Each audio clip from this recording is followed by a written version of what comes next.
Nanomaterial dua dimensi ini kita fungsionalisasi, kita modifikasi permukaannya sehingga dia bisa kita aplikasikan pada bidang kesehatan atau bidang biomedis.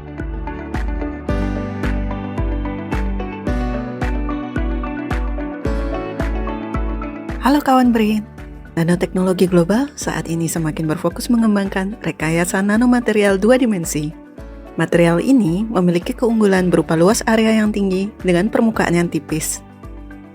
Tim periset dari Pusat Riset Sistem Nanoteknologi BRIN mengembangkan nanomaterial dua dimensi dari graphene oxide yang aplikasinya ditujukan untuk bidang kesehatan. Salah satu potensinya adalah sebagai pembawa obat yang dapat mendukung terapi kanker. Untuk obat kanker masa depan, nanomaterial dua dimensi ini masuknya ke dalam bidang drug delivery system. Jadi, nanomaterial dua dimensi ini kita gunakan sebagai drug carrier atau bagian yang nanti akan membawa obat yang nanti seterusnya akan diaplikasikan untuk cancer cells. Bagaimana kemudian material ini bisa mengobati atau nanti dipropos untuk sebagai pengobatan kanker di masa depan? Ini memang kita masih lakukan investigasi, masih banyak melakukan riset, tapi banyak sekali jurnal dan penelitian terdahulu yang sudah publish. Di antaranya adalah material ini memiliki kemampuan untuk terinternalisasi ke dalam sel, yang selanjutnya bisa digunakan untuk mengobati dari kanker sel tersebut. Ini salah satu produk yang kita kembangkan, yang kita propose untuk nanomaterial untuk dua dimensi ya. Ini graphene oxide. Ini kita mencampurkan antara cairan atau koloid ya, koloid dari material dua dimensi yang kita buat dengan polimer, misalkan untuk modifikasi permukaan dari nanomaterialnya, dan kemudian kita juga campurkan dengan obat ya atau ekstrak yang nanti digunakan untuk mentreatment dari sel kanker tersebut.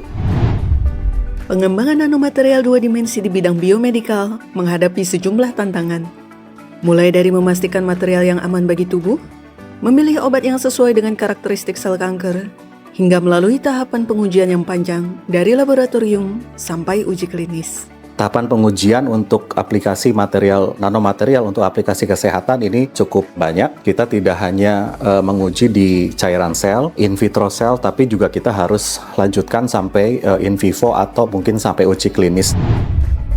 Harapannya adalah yang pertama tentu kita bisa mengembangkan nanomaterial ini lebih jauh, artinya bisa mencapai tahap penelitian yang cukup tinggi dengan TRL yang tinggi, tapi tetap harapan ini juga didukung dengan kolaborasi dengan berbagai macam pusat riset, karena kita tidak bisa bergerak sendirian di bidang biomedical, dan mudah-mudahan adanya infrastruktur yang juga terintegrasi, sehingga ketika kita punya infrastruktur yang terintegrasi, kita bisa lakukan produksi misalkan drug carrier-nya di satu pusat riset, dan mungkin kalau ada pusat yang terintegrasi, maka kita bisa lakukan penelitian itu secara langsung. Artinya kita bisa lakukan uji in vitro atau uji in vivo dalam tenggat waktu yang tidak cukup lama, sehingga keberhasilan riset ini bisa tercapai dengan waktu yang jauh lebih singkat.